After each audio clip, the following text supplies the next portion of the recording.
He's like, look at me. I started my own company at 50. He's like, you're younger than I am, more ambitious than I am, and smarter than I am. I said, time out. I'm not smarter than you. Welcome to Stronger with Every Session.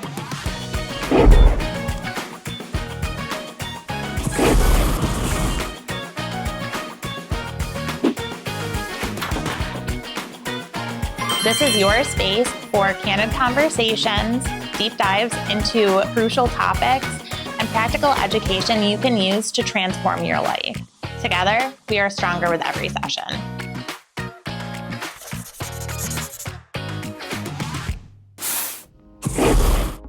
If you've ever felt like money is a constant source of stress, or that your beliefs about wealth might be holding you back, today's conversation is for you. Our guest, Julie Loughlin, is here to help us reframe how we think about money, worth, and abundance. She's the co-founder of Breathe Capital Planning and Consulting, a spirit-led financial advisor, and the host of Divine Abundance show on Roku and YouTube.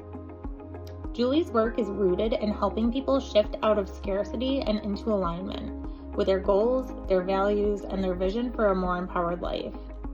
She's also a published author in the inspiring anthology Surrender to Rise, a certified divorce coach, and a motivational speaker who leads with deep compassion and clarity. Today we'll talk about the stories we tell ourselves about money, how to release what no longer serves us, and how to step into a more abundant, heart-centered way of living. This one's full of wisdom and soul.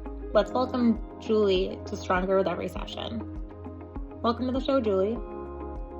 Thank you. So excited to be here with you guys. So can you tell us a little bit about what inspired you to start your company? Absolutely. About 8 years ago now, I was in big corporate, traveling a lot all over the world, and I experienced what more than 64% of our population will experience, which is divorce. From a high net worth individual, really quite a struggle. I was getting on a plane probably every other week, traveling across the country to do the type of work that I did. My son was only about 8 years old at the time. It was really hard. And on his 8th birthday, I had to fly to Texas. And this is kind of the crossroads of my life. My mom and dad went with me with my son to the airport. My dad got out of the car, handed me my bag, and he's a tough as nails Irishman, executive for years here in town. And he just looked at me and he said, my friend, I think it's time for a change. Your career and your life don't match anymore. And I think it's time for you to reconsider. He's like, look at me. I started my own company at 50. He's like, you're younger than I am, more ambitious than I am, and smarter than I am. I said, time out. I'm not smarter than you. But thanks for the compliment, Dad. He's like, I really think with all the skills and abilities that you've gained over the years in consulting, why not start your own company? Really consider it. And Jessica, I did, all the way to Texas and all the way back. And I got home and I decided the time was now. So I wanted to create a company in which people felt valued and respected and heard, and that no question was a silly question. I feel like financial information has been gatekept far too long. And, we're here to empower others and collaborate with others and create sustainable plans for our clients to move forward. We specialize in a couple of areas: people reestablishing after divorce and traumatic loss, as well as business owners. These are two key areas that we love to work with. Today, as I'm talking to both of you guys, I will not be offering any specific financial advice, as that's a prohibited practice, and that's my disclosure there for us today. But we'll be talking about generalities and more of a money mindset today. So as far as your company goes in creating divine abundance, what were the key factors that inspired you to create that? The Divine Abundance streaming show. Yeah. Opportunity to get more information to more people, not just in our local market. I wanted a presence on a larger scale to be able to share with people a lot of the learnings that I've experienced through the years when it comes to money and unpacking money traumas. So when you say money trauma, I love that you say that, because even now in 2025, thinking about money, finances, it's like very hush. It's so taboo. And I am curious, why are you so comfortable to talk about money? When so many of us, it's actually kind of scary. Like you don't know what you don't know. And I think a lot of times just talking about finances, like people get really stressed. Nervous about it. How have you kind of mastered that? Maggie, I'm totally blessed to have had the parents that I've had that were very open and honest with my brother and I about how they operated with money and the system that they personally used, which I think is genius. As people hear about it now, they say, oh, that's kind of old school. Well, it worked. I can tell you for a fact it worked. They were very conservative and lived well below their means for many, many years. You know, my father was raised by parents that came out of the Depression and lived it through the Depression. My great-grandmother, believe it or not, was an indentured servant that came to this country. From my Irish, there's really a strong inclination to be a landowner, something that's kind of ingrained in that culture. That was passed down from my grandfather to my father, and then from my father to us. So that was a priority for my brother and I to become homeowners by the age of 25. So they spoke to you about money. Growing up where it was like, we're not, you know, we don't discuss finances. Right. Instead, your family kind of embraced it and taught you as you went. So that probably made you a lot less anxious from the jump about finances. We didn't talk about finances in my house. That was it was like disrespectful. Right. Almost. You know, I had no business knowing how much my parents made. Even when I started work, and didn't really have conversations around that outside of put 5% of your paycheck. And that was pretty much it. And to your point, Jess, you don't know what you don't know when it's never discussed. You don't even know what you're supposed to ask. You don't even know what you're missing. And because it's a taboo, I think that's paired easily with these feelings of like stress and anxiety, which then just affirms, right? I shouldn't be talking about finances. And I think it's the complete opposite. Yeah. And I feel like, and actually I feel like I can say I know, we create a safe space for people, that it's okay to talk about things that you felt were taboo to speak about. It's a safe space. Having years and years of consulting where I was dropped into very difficult, problematic times within a company and said, you know, the company I was working for, a very large scale company owned by one of the world's billionaires. I can't say who it was. However, it was like, fix these problems in 7 days. Wow. So I had to get to know people and get people to trust me quickly. No pressure. So breaking down the walls, being transparent with people and just being honest, I think just sets the stage for people to feel comfortable enough to really share with me what's going on inside here and inside here. Because I've had all kinds of different people. The one thing that I ask clients, I'm going to ask the two of you, because I think this will help your listeners. As you think about money and like your very first money memory, what was that memory? I was pretty young, and I had a savings account that my parents had set up, you know, for birthdays and holidays, any money that I put into that account. I wanted a digital camera so bad. And that was it. That was, my parents said I had to pay for it. I had to look at my account. I had to see what I could afford. And that was my investment in there. So, and you know, I was a kid. I didn't have a ton of money. I had limited options in there. Do you have an understanding of what you were doing at the time that you were doing it? I just knew that there were limits to what I could and what I could do. Yeah. So if you look back and reflect, your very first money memory is built around a paradigm of finite amount of resources. We would call that scarcity mindset, where there's only so many dollars to go around. Wow. And as you think about that, becomes like in the background of all your thoughts. Believe it or not, these things that we experience early on carry with us. So we try to unpack that.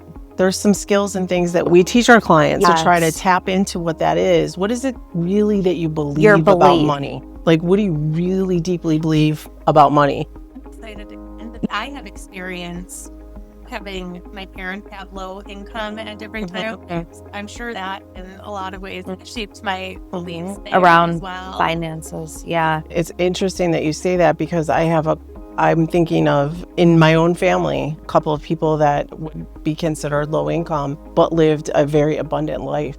Yeah. What I mean is, your spending plan and how you're using your resources tells the story of your relationship with money.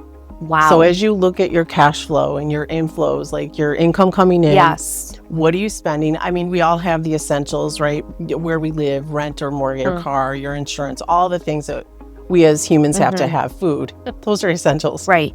But after that, you have discretionary control over the extra money that you have in your budget. How are you spending it? And what I found is I hate to say it, but in my experience, it's a large percentage of us go on an autopilot with money. We have all this money flowing out the door, Right. and we have no idea where it's going. And raising our awareness to like, how are we spending our resources is profound. Would you say that when you bring awareness to that, people experience anxiety, like realizing, so it's interesting, like some of what you're talking about, like these self-beliefs, these core beliefs, like it makes me think of CBT, because we talk about, they're in CBT, like how there are core beliefs, right? Like that kind of drives some of like what we think and feel. But it's interesting because you're talking about challenging core beliefs around money and therefore changing the behaviors around money. 100%. But you can't change behavior until you raise awareness to the behavior. So once you raise the awareness to the behavior, then I ask the client, okay, this is what's happening with your money. Right. Were you aware of it? A lot of times I get, oh my goodness, I had no idea that, my husband had a Netflix. I have a Netflix. Right. We have 10 other streaming services and we're not using even one of them. So we call this a money recapture, where we decide collaboratively what we're going to keep and what we're going to let go. Yes. And the money that we recapture, let's be intentional with that. What are you craving in your life, and how can we reallocate those resources to support you in what you're really craving? Okay. So when somebody is anxious, what do you usually do? What's the process to reduce the anxiety? Oh, let's talk about where it lives in your body. So that's a question that we ask. Where is it in your body? Yeah. That's a wonderful question. If I find that someone is really stuck in an anxiety loop, like just a really tough connection with money, and we can't seem to move forward or release anything, I will refer to professionals such as yourself. Yeah. One way to unlock some things is a writing exercise, a journaling exercise, where we talk about, hey, let's really get these thoughts, beliefs, anxiety, let's get this out and up on paper. And let's really start the dialogue with it. So I give them an exercise to take home to journal about what are these self-limiting beliefs that we have that are getting in the way of you making progress with what you want to do with your money. And then the next part of that exercise is to come back and decide, is this true? Like we do a proof test. Like, do you feel like what we wrote, does it ring true for you? Does it really feel true? And, if the client was to say yes, and I say, are you ready to let that go? Are you ready to release and let that go? And there's a level of readiness, guys. I'll be honest with you. Sometimes people are not ready to let that go. And if they're not, you can't push that. You have to like honor that and be like, okay. Used to living at that level, that comfort level, whether it's completely uncomfortable or it's familiar to that, right? And I can imagine that a lot of your clients are scared to move into success, being that they're not used to. And what is it going to feel like? And am I going to be able to manage it? Yeah. I think that's the biggest thing. And I think where people realize that it's scary to be on their own without working with a team like us is that they don't have a plan. Like the majority of us in America do not have an actual plan. Right.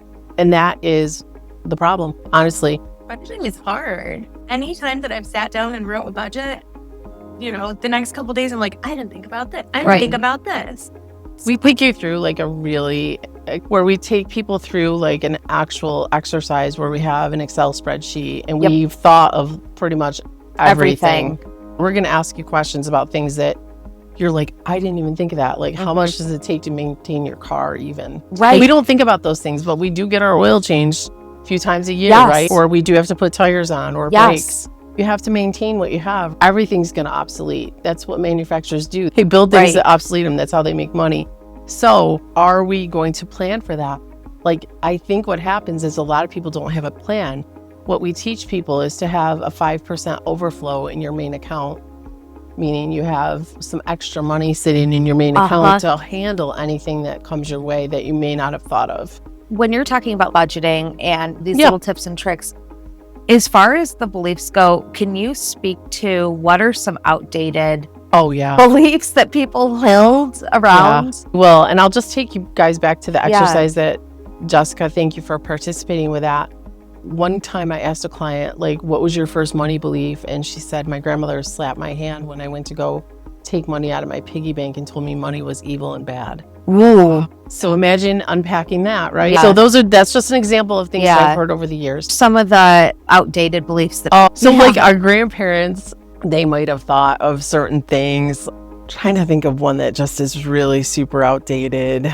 People in this space that are not fiduciaries and don't have liability to clients, I call them financial entertainers. And they will give you advice that is very generalized, but it may not be applicable to your situation. So every person is an individual, and you have to look at their individual paradigm to really give them good advice. So I don't like global advice. I do not like things like have term insurance and invest the difference. That may not work for everybody. Everybody has a different situation. It may not work for everybody. And so like there are certain things that the financial entertainers have taught us that are helpful. There's some really cool strategies, but that global advice, like this should fit for everybody, that's so untrue. Like what works for you, Jessica, and what works for you, Maggie, is going to be totally different. Your lives are completely different, right? Would you say an outdated belief, one I hear a lot, definitely heard challenges like all debt is bad? No, not necessarily. So if you have a mortgage, let's talk about that. You're building equity into something that's backed. It's a property, so it's backed by an asset. Not necessarily a terrible thing. People get really down on themselves about their level of student loans. You invested in yourself to go into a career where you felt you could make a difference in the world.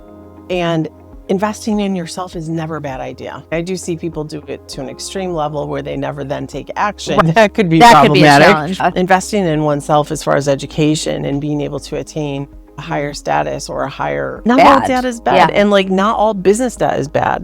Well, you are going to have some level of debt in a business. You are. And so you have to almost get comfortable with what is that threshold. There are set standards and paradigms and definite parameters that you should work through that I'm not going to get into today. But there are things that we guide people through, like you don't want your debt above X amount in comparison to your revenue. But and it's funny that you're talking about this, and I'm going to talk a little bit about Renew for a second. We have a lot of 1099 employees, right?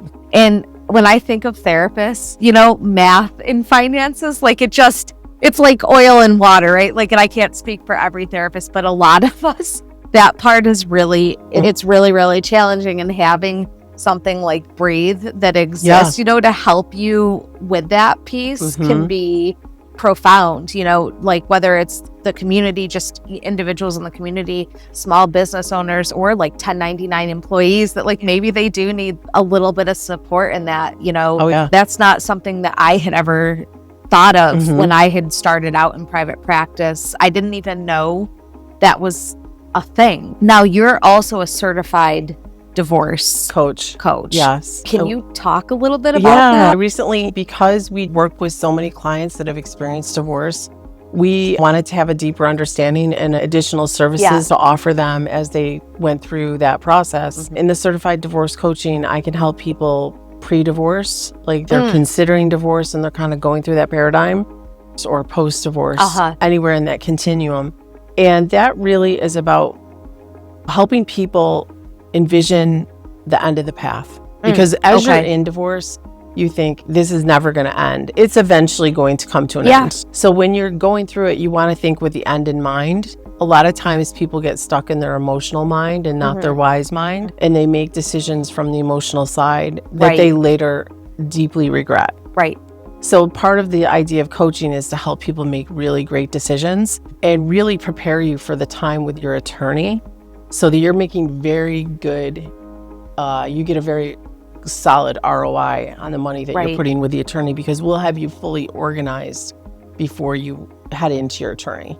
Collecting the financial documents is a huge part of divorce.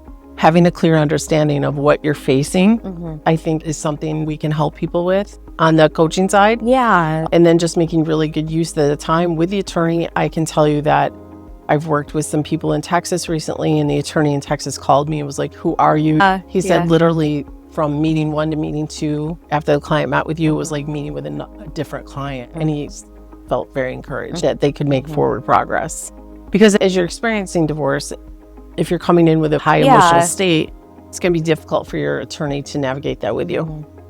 And when you say divorce coaching, I'm curious, like, is that any uncoupling? Because I'm finding, I don't know, Jess, if you found this too, there's a lot of people that are basically married. Where's their finances, their lives go, but they've never actually put on paper, like, we are legally married. I have the certification to help people that are in a relationship uncouple or decide to change the paradigm between them and recouple. I don't get into the therapy of it. I send that to people like yourselves to refer people to Renew to help them navigate that, because it's not an area that we are licensed in. I'm assuming that that's probably a point that a lot of couples who have combined finances, who are uncombining them, don't think about. Oh, yeah. It's silly, Jess. Like, I'll take you back in even my divorce. I think I'm fairly savvy business-wise. You know, I've been in business 30 years. But even I, when I was uncoupled, forgot that I went from 2 to 1 income. And it was a shock to me. Honestly, I didn't think it through. It's a tremendous shift. Splitting everything in half. Right down the middle. Maybe more or less. Depends on the state that you're in. The laws are different everywhere, but it is very challenging.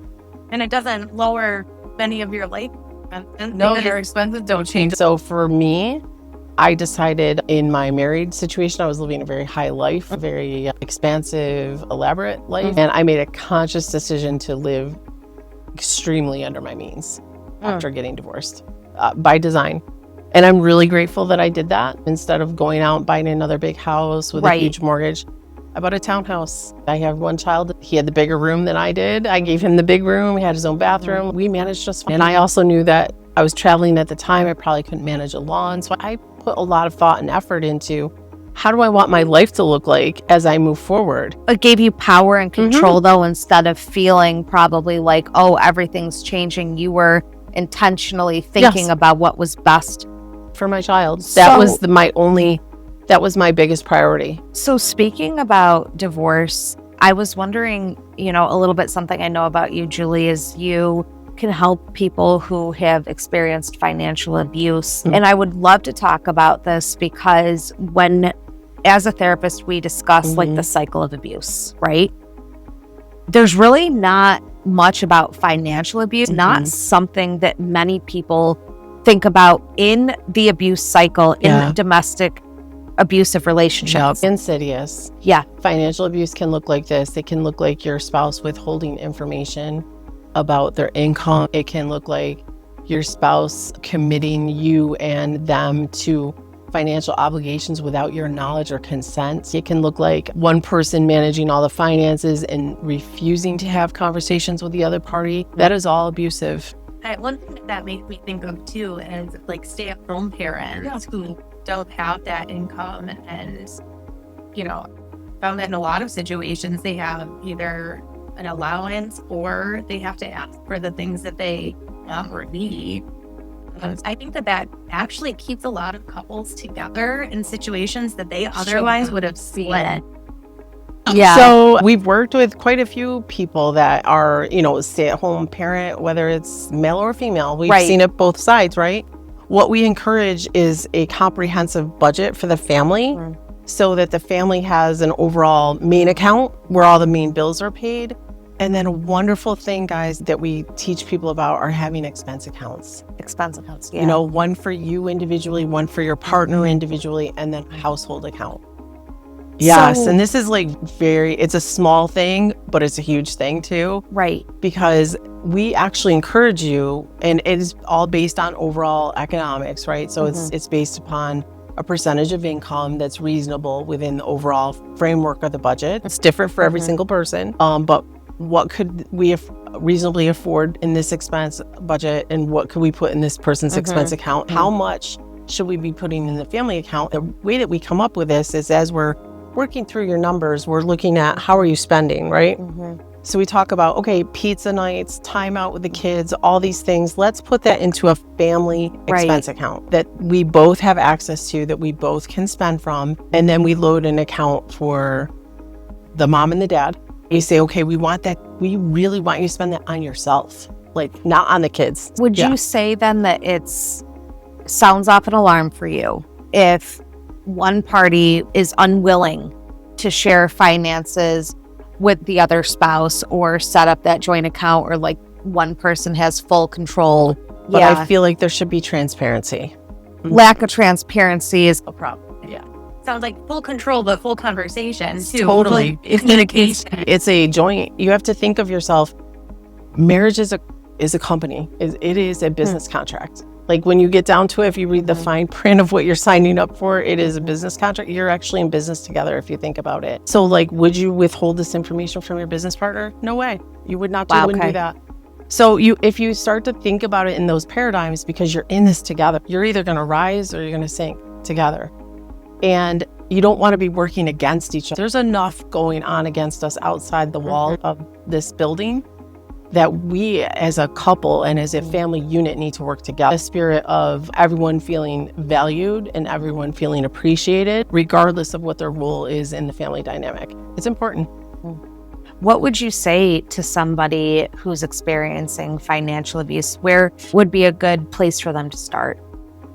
Getting really clear about what's happening, like getting really crystal clear, actually like putting some notes in your phone or writing some notes out to say, I asked for this information, it was withheld, and just getting really clear, asking, maybe having a conversation with the other party to say, hey, I'm feeling disrespected and not valued in this relationship, and I want some additional transparency in regards to our finances. Also asking for outside help. That was going to be my other question, is how can you help somebody who wants to get out of a financially abusive situation? Yeah. Sometimes what I found is financial abuse is just maybe the tip of the iceberg of a completely abusive situation. And that party needs to be referred to the proper resources. I love talking about this too, because I think not just the community, but clinicians, right? Like this is something for them to cue in about when we're looking at abuse. Like we think about verbal, physical, sexual abuse, but now to talk about this openly and put it on our radar, financial abuse also exists. There's other levels of financial abuse. You know, we as fiduciaries, we also have to look out for the elderly. And this is something that's very near and dear to my heart, having experienced what I have with both my parents getting so sick so quickly this past, I don't know the number, I don't want to quote it, but over a certain age, I actually have to ask you for a trusted contact. And what that is on your account, if you were to call us and you seem confused, or it sounds like someone's in the background telling you what to do, and we think you're under duress by an outside party, we're required to report that. And is that adult protective services? Yes, actually part of the elderly abuse law that went into effect a few years back. And it's really important to us as financial people that we protect people in that category. Like people with disabilities who get like Social Security and they have like a trustee that money goes to. Yeah, exactly. And I'm sure that there's a lot of room in there for financial abuse too. Absolutely. Yeah.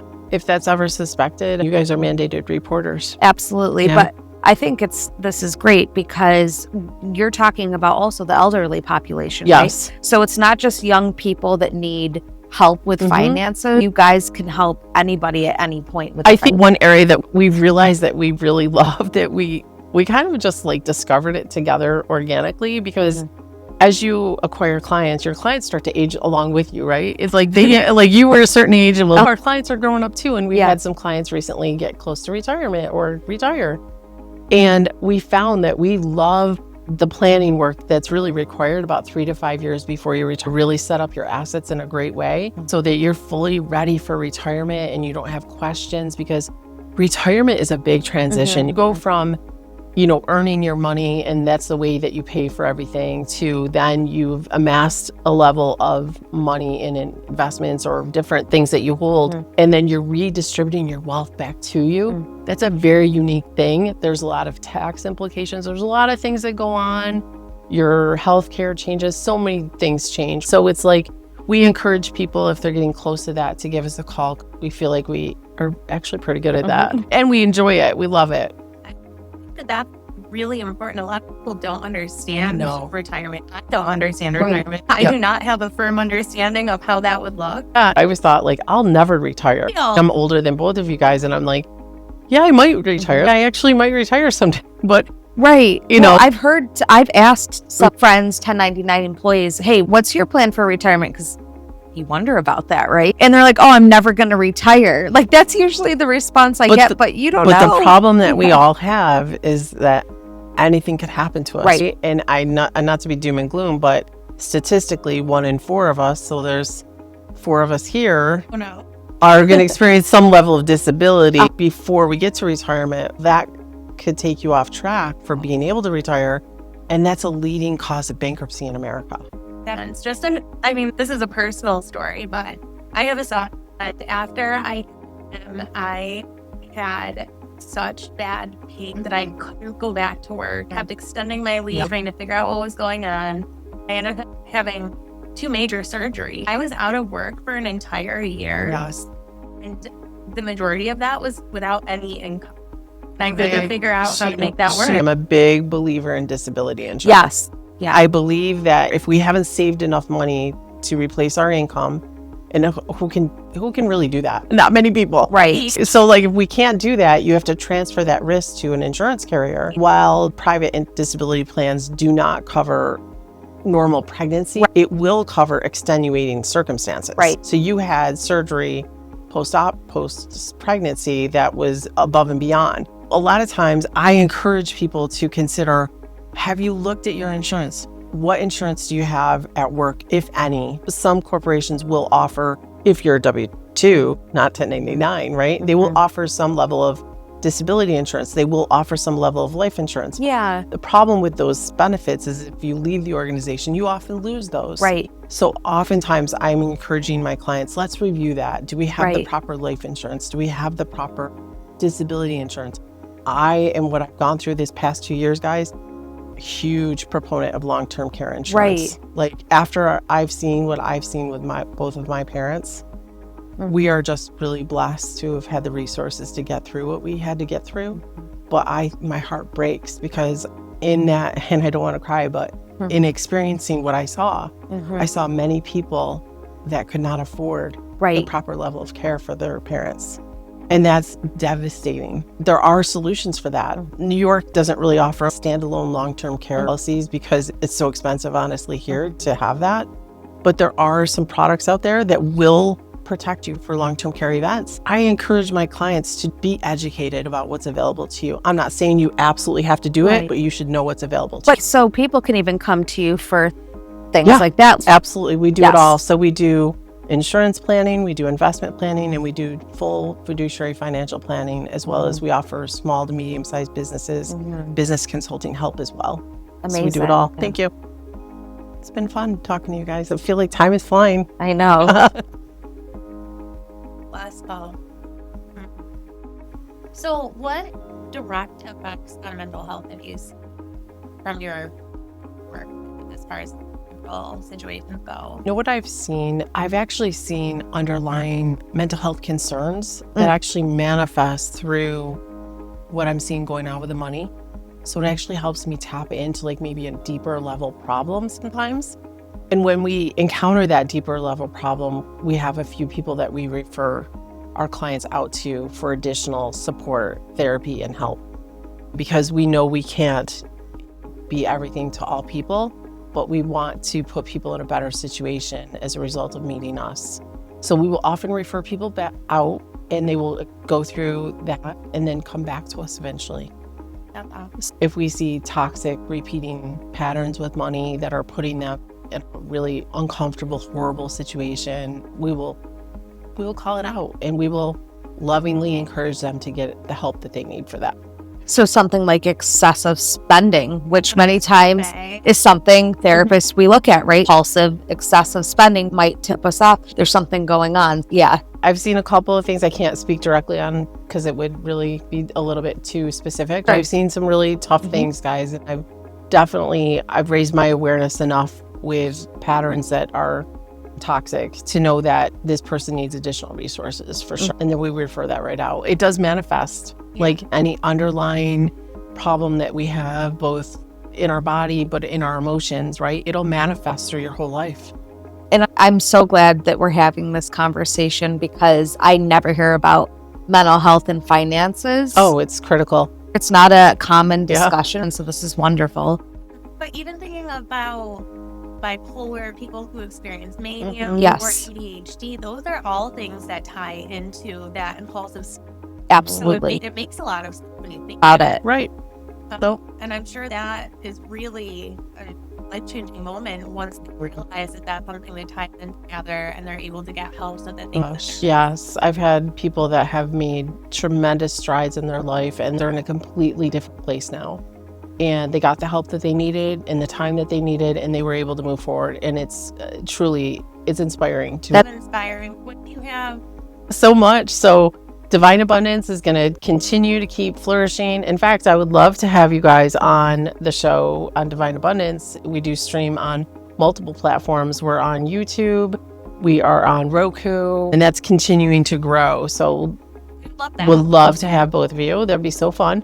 Also have a really fun event planned with 2 other people in the space of women in transition, right? So September 20, gosh, I'm going to quote the wrong date. I believe it's the 26th. It's a Saturday in September. And we are going to be offering a Women in Transition event. It's going to be from 11 to 2 at the Hutchinson House. I don't know if you guys have ever been there, but there's a beautiful meditation and yoga studio in there called Be Yoga. It's adorable, historic Eastman House. And we are going to be talking about transition from different points of views. Mine from the financial, we will have an Ayurvedic practitioner, and we will also have a trauma and recovery coach that is going to be working with us and working with the women that day. Amazing. So we will have that out on the Eventbrite. I'll definitely be sending you guys that information to pass along, but yeah, very excited about that. I'm also collaborating with a retreat that's almost sold out in October in the Finger Lakes, men and women, mainly business owners. We're really excited about that. And just will be continuing to speak nationally on a few stages. I go to Delaware in November. I think I'm going to Florida in November. So a lot of speaking engagements coming up for me. So very excited about that. And just continuing to grow all 3 businesses. So thank you guys. Yeah. So excited about that. And it's really why I left big corporate to come into this space to help others in a profound way. So thank you. Thank you. Thank you both.